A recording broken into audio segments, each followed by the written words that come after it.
اللہ تعالیٰ نے اس دنیا پر کئی قومیں آباد کی، پھر ان قوموں میں نبی بھیجے جنہوں نے ان قوموں کو اللہ کی توحید کی دعوت دی۔ جو قومیں اللہ کے راستے پر اتر آئیں وہ کامیاب ہو گئیں، اور جنہوں نے اسے ٹھکرایا وہ ناکام رہیں۔ انہی قوموں میں سے ایک آدمی کا نام عود بن انک تھا، جو کہ تمام لوگوں سے الگ تھا۔ جب اللہ تعالیٰ نے ان قوموں پر عذاب بھیجے، لیکن عود بن انک ایک ایسا انسان تھا جو ان عذاب سے بچتا رہا۔ ناظرین، عود بن انک کی تاریخ کیا تھی؟ یہ اتنا لمبا انسان کیوں تھا؟ یہ کس قبیلے سے تعلق رکھتا تھا؟ اور یہ کس طرح سے بچ نکلا؟ آج ہم تاریخ کے لمبے ترین انسان عود بن انک کی داستان کے بارے میں آپ کو بتائیں گے۔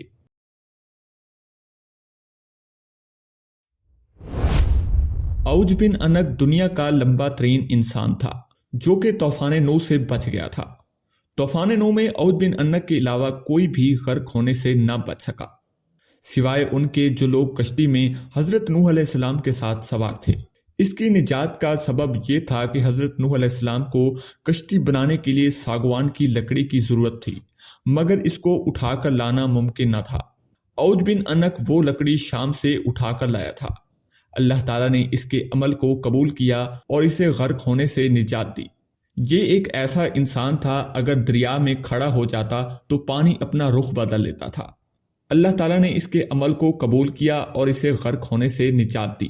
جب فرعون کے دریائے نیل میں غرق ہونے کے بعد جب بنی اسرائیل کی قوم اس کے ظلم و جبر سے نجات پا گئی، تو اس کے کچھ عرصے بعد اللہ تعالیٰ نے حضرت موسیٰ علیہ السلام کو حکم دیا کہ ملک شام کی سرزمین سے ظالم لوگوں کا نکال دو، اور خدا کی راہ میں دشمنوں سے جہاد کرو، اور اپنی قوم میں سے 12 افراد کو 12 قبیلوں پر سردار مقرر کرو، تاکہ یہ سب اپنے سرداروں کے تابع رہیں اور اللہ کے احکام کی پابندی کرتے رہیں۔ تو ناظرین، حضرت موسیٰ علیہ السلام نے ایسا ہی کیا۔ اللہ کے حکم کے مطابق حضرت موسیٰ علیہ السلام اور حضرت ہارون علیہ السلام جہاد کے لیے اپنے سرداروں اور قوم کے ساتھ جب کنعان کے مقام پر پہنچے تو اپنے سرداروں کو حکم دیا کہ وہ ملک شام جا کر وہاں کے ظالم لوگوں کے حالات معلوم کریں۔ ناظرین، جب یہ لوگ وہاں پہنچے اور وہاں کے حالات معلوم کیے تو انہوں نے وہاں ایک بہت بڑا قد و قامت والا انسان دیکھا جس کا نام عود بن انک تھا۔ عود بن انک حضرت آدم علیہ السلام کے زمانے سے حضرت موسیٰ علیہ السلام کے زمانے تک زندہ رہا۔ اس کی عمر 3500 سال تھی۔ اس کی ماں کا نام صفورہ اور باپ کا نام انک تھا۔ طوفان نوح علیہ السلام میں سے یہی وہ شخص تھا جو بچ گیا تھا۔ اپنے طویل قد کی وجہ سے یہ شخص سمندر میں کھڑا ہوتا تو پانی اس کے ٹخنوں تک ہوتا تھا۔ عود بن انک سمندر سے مچھلیاں پکڑ کر آسمان کی طرف کرتا اور سورج کی تپش سے وہ مچھلی بھون جاتی اور اسے کھا لیتا۔ عود بن انک نے ان سرداروں کو دیکھا تو ان سے معلوم کیا، تم کہاں سے آئے ہو اور کہاں جا رہے ہو؟ ان سرداروں نے جب اسے اپنا حال بیان کیا تو اس نے ان سب کو پکڑ لیا اور اپنی بیوی کو دکھانے کے لیے لے گیا، اور پھر اپنی بیوی سے کہنے لگا، دیکھو یہ سب میرے ساتھ لڑنے کے لیے آئے ہیں۔ یہ کہہ کر انہیں زمین پر رکھ دیا اور انہیں چونٹی کی طرح پاؤں سے مسلنے لگا۔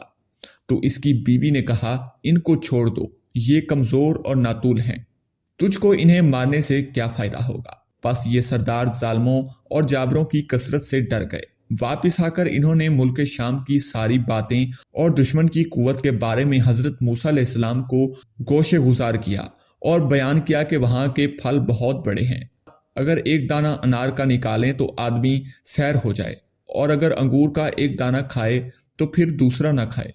جو نشانیاں اور پھل فروٹ لائے وہ حضرت موسیٰ علیہ السلام کو پیش کر دیے۔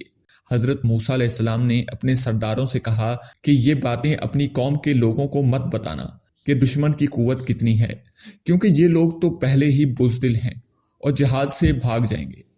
حضرت موسیٰ علیہ السلام کے اس حکم پر 12 سرداروں میں سے صرف 2 سردار اپنے وعدے پر قائم رہے۔ باقی 10 سرداروں نے عہد شکنی کی اور قوم کے لوگوں کو وہاں کا سارا ماجرا، عود بن انک کے ہاتھوں پکڑے جانے والا سارا واقعہ بیان کر دیا۔ جب حضرت موسیٰ علیہ السلام کی قوم نے یہ سارا واقعہ سنا تو ڈر کر جہاد سے کترانے لگے اور مصر واپس جانے کی تیاری میں لگ گئے۔ حضرت موسیٰ علیہ السلام نے اپنی قوم سے فرمایا، اے لوگو، تم جہاد سے مت گھبراؤ اور جہاد سے مت بھاگو، کیونکہ اللہ تعالیٰ نے وعدہ فرمایا ہے کہ میں تمہیں ان کافروں پر فتح دوں گا۔ تو قوم نے حضرت موسیٰ علیہ السلام کی قوم کے دو سردار یوشع بن نون اور کلاد بن فتاوہ اپنے وعدے پر قائم رہے اور اپنی قوم سے کہنے لگے، اے قوم ٹھہر جاؤ اور جہاد کرو، اللہ تعالیٰ تم کو فتح دے گا۔ اور حضرت موسیٰ علیہ السلام نے وعدہ کیا ہے کہ اللہ تم کو ضرور فتح دے گا اور ان کو ہلاک کرے گا، جس طرح فرعون کو ہلاک کیا تھا۔ جب تم لوگ اللہ پر یقین رکھتے ہو تو اس پر بھروسہ کیوں نہیں کرتے؟ قوم نے کہا کہ ہم ساری عمر وہاں نہیں جائیں گے۔ اے موسیٰ تو جان اور تیرا رب جانے، تم دونوں وہاں جا کر ان سے لڑو، ہم وہاں نہیں جائیں گے۔